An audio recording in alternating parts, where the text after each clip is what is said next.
Dumnezeu să binecuvinteze. Slava lui Dumnezeu stă în ascunderea lucrurilor, iar slava împăraților stă în cercetarea lucrurilor. Proverb 25, versetul 2. Ieri am văzut că Dumnezeu este Dumnezeu care se ascunde. Și azi vreau să merg mai departe și să vedem că Dumnezeu nu se ascunde în mod arbitrar. De fapt, dacă citim Scriptura, o să vedem că Dumnezeu nu face lucru în mod arbitrar, doar așa. Totul este gândit, este făcut după înțelepciunea Lui. Dumnezeu se ascunde, dar azi vreau să vedem că nu se ascunde în mod arbitrar. Am văzut că se ascunde, trebuie să-L căutăm, dar mergem mai departe. De ce este ascuns? Și pentru a vedea acest lucru, a vedea un aspect din acest adevăr, o să călătorim un pic. O să călătorim un pic la începuturile, în Cartea Geneze. În Cartea Geneze, Biblia spune, la început, Dumnezeu a făcut cerurile și pământ. Pământul era gol și pustiu. Pământul era gol și pustiu. Asta ne este prezentat la versetul 2 în Cartea Geneze, pământul gol și pustiu. Nu există nicio formă, nu există direcție, nu este o lume, pământul nu este ordonat, este într-o dezordine totală. De fapt, unii rabini spun, traduc versetul respectiv, nu pământul era, și pământul a devenit gol și pustiu. Dar asta este doar o paranteză. Dar când mergem în Isaia spune clar, Dumnezeu a făcut pământul ca să fie locuit, nu gol și pustiu. Deci clar, acel gol și pustiu este ceva s-a întâmplat. Dar în fine, închei paranteza. Pământul este gol și pustiu în Geneza 2 și Dumnezeu începe să pună, ca să zic așa, ordine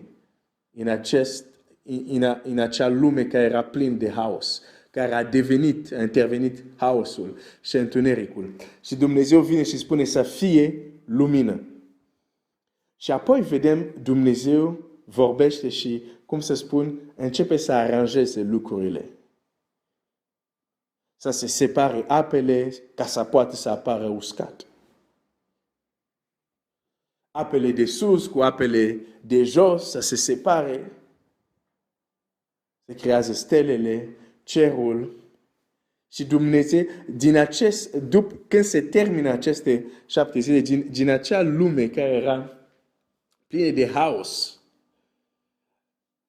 găsim a 7-a zi, când Dumnezeu se odihnește, după ce a lucrat, găsim o lume armonioasă, o lume frumoasă, o lume cu direcție, cu timp, cu zi și noapte, cu anotimpuri, cu zile, cu săptămâni, cu luni, cu nord, sud, est, west, direcții. Toate astea nu existau în acel haos din versetul 2.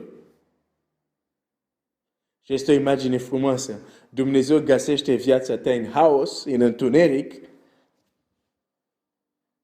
dar când las cuvântul lui să lucreze, devii cineva care oamenii nu te mai recunosc.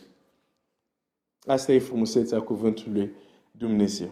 Deci Dumnezeu pune ordine în lume.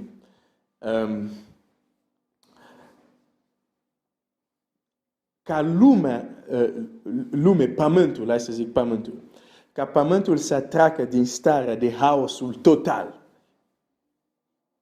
la starea de frumusețe și armonie, Dumnezeu a trebuit să începe să facă o lucrare a adus într-adevăr lumină, dar a început să facă o lucrare de separare, a început să separe anumite lucruri. Și a început să separe, să organizeze anumite lucruri. Încât din haosul și întuneric avem o lume, un pământ frumos, în armonie ordonată, cu tot fel de plante, cu tot fel de pomme, tot fel de roade, de fructe, cu râu, cu munți, cu tot fel, ok? Din haosul Dumnezeu a creat, a organizat asta. Când El organizează pământul așa, El stabilește anumite legi. În spatele fiecare organizare care vedem în Geneză, Dumnezeu stabilește anumite legi, anumite limite. De exemplu, când zice să apare uscatul, citim apoi în Biblie că El spune, cine a zis marea, aici să te oprești, nu merge mai departe. Deci când zice să apare uscat, îmi pune o limită la mare. Când, de exemplu, zice să fie un luminar ziua unul mare și seara unul mai mic, adică soarele și lună, automat pune anumite legi. Adică ziua va fi soarele și după soarele vine noaptea. Da? Ca să fie ordine în lume, trebuie să existe legi.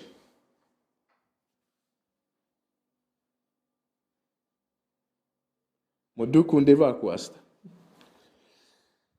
Trebuie să existe legi, ca să existe o lume organizată. Și în această lume organizată, totul nu este la fel. Fără legile puse de Dumnezeu, totul se prăbușește. Deci legile, principiile sunt importante.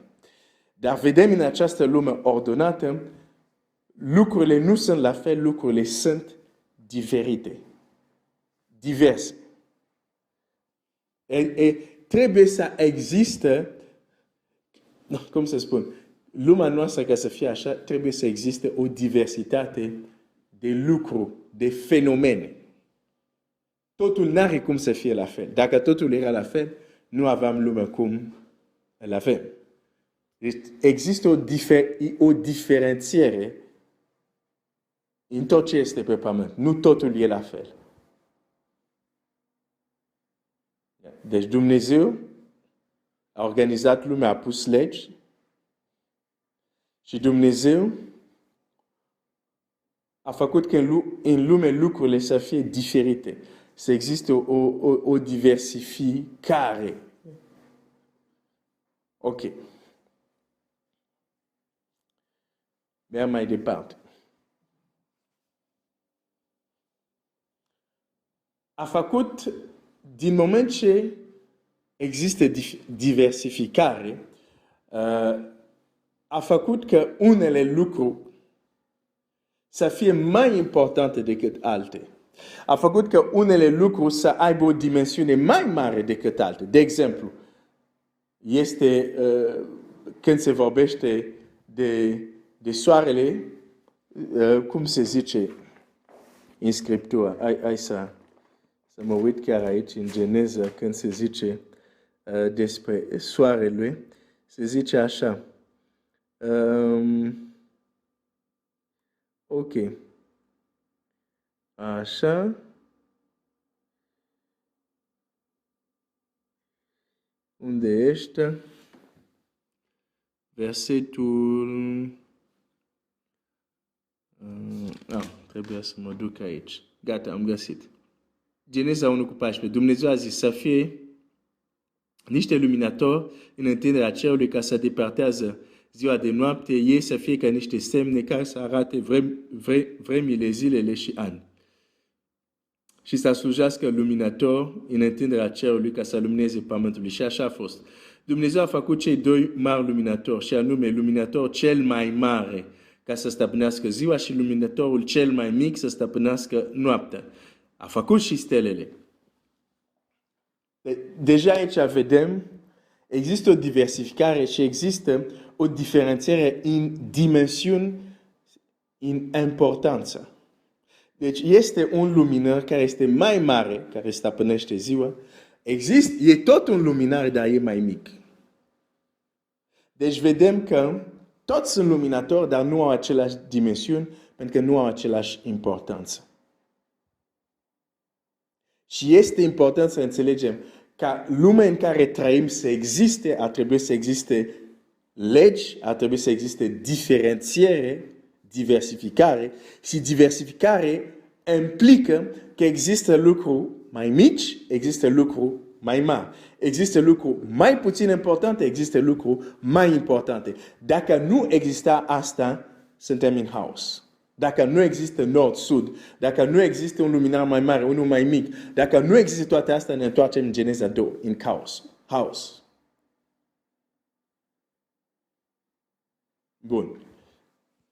În lumea ordonată, există deci lucruri care sunt mai importante decât altele. Hai să vedem la pământ. Pe pământ există pietre.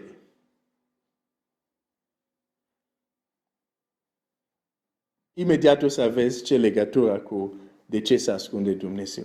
Pe pământ există pietre. Există pietre prețioase, există și bolovan. Adică o piatră acolo. Toate sunt pietre, dar unele pietre sunt mai importante decât alte pietre. Vreau să citesc un text în cartea lui Iov. În cartea lui Iov, versetul 28, începând cu versetul 1, capitolul 28, scuze, nu verset. Capitolul 28, începând versetul 1. Spune așa. Argintul are o mină de unde se scoate și aurul are un loc de unde este scos ca să fie curățit. Fierul se scoate din pământ și piatra se topește ca să dea ramă.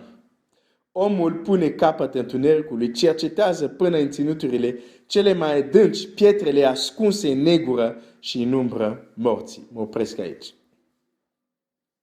Omul cercetează până în ținuturile cele mai adânci pietrele ascunse în negură. Dacă mă duc la versetul 6, pietrele lui cuprind safir și în el se găsește pulbere de aur. Deci există pietre care omul le va cauta în adânc pentru a le găsi. Pentru că au safir, au aur.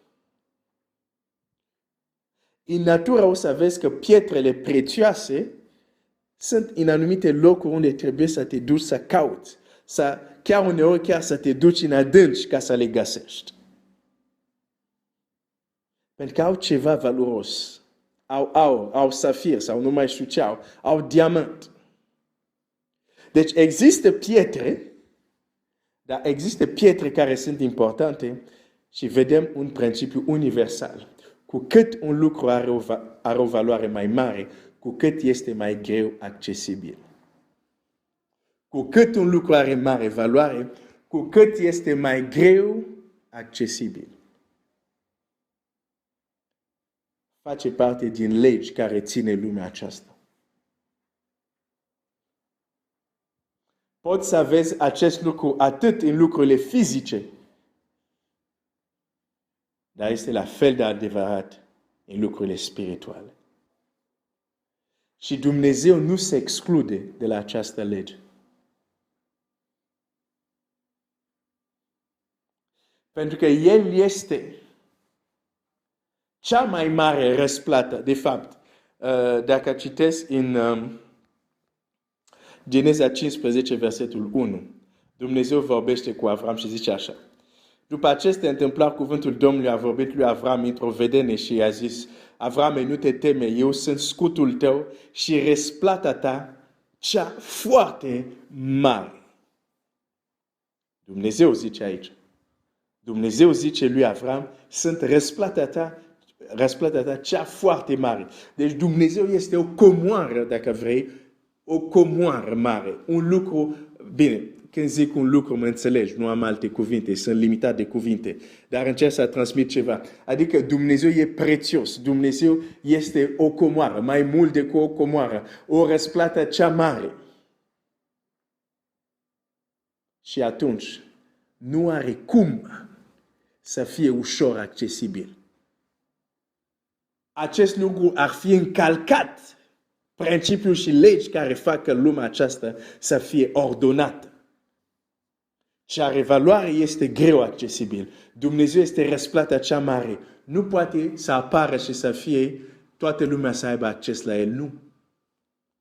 Accesul la cea mai mare comoară, la cea mai mare răsplată, trebuie să fie un acces greu.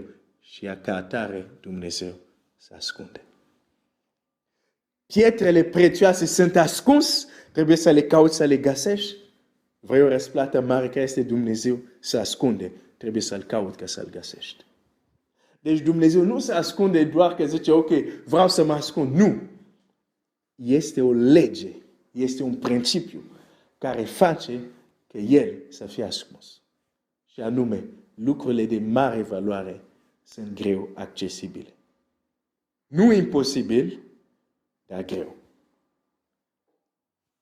De aceea spun, și o să mă auzi spunând lucrul acesta, Dumnezeu e bun, dar nu este ieftin. Sunt unii care zic, am relație personală cu Dumnezeu, pentru că l-am primit pe Iisus. Ok, foarte frumos. Cât te-a costat relația respectivă?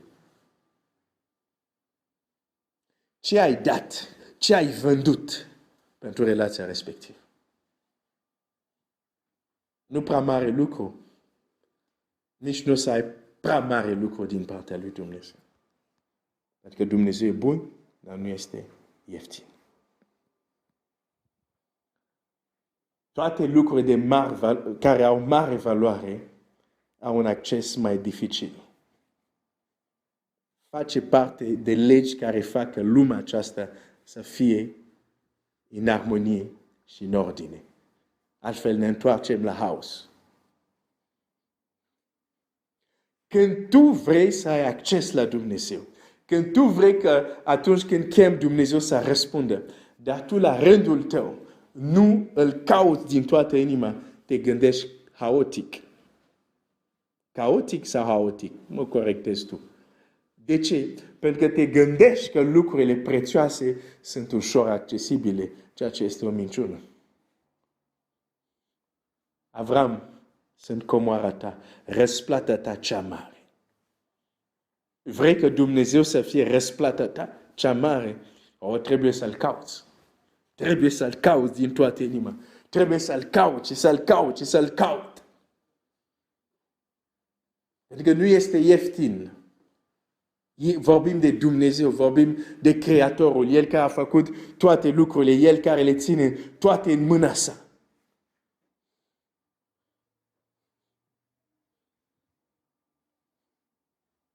Sigur, în Domnul Iisus Hristos a venit Emanuel, Dumnezeu, dar a venit la noi. S-a jertfit, a înviat. Dar acum noi trebuie să-L primim și să-L căutăm, căci viața veșnică e să-L cunoaștem pe Domnul Iisus, pe Dumnezeu și Cel care L-a trimis, Domnul Iisus. Pentru astăzi eu să mă opresc aici, dar reține, Dumnezeu da, se ascunde. Dar pentru că este cea mai mare comoară, cea mai mare răsplată. Și la fel cum în lume nu te plimbi și te împiedici de un mare diamant, de un mare piatră de aur, nu o să se întâmple niciodată, da? Atunci nu te aștepta să ai cei mai buni din Dumnezeu dacă nu dai totul ce mai bun din tine. Dumnezeu să te binecuvinteze.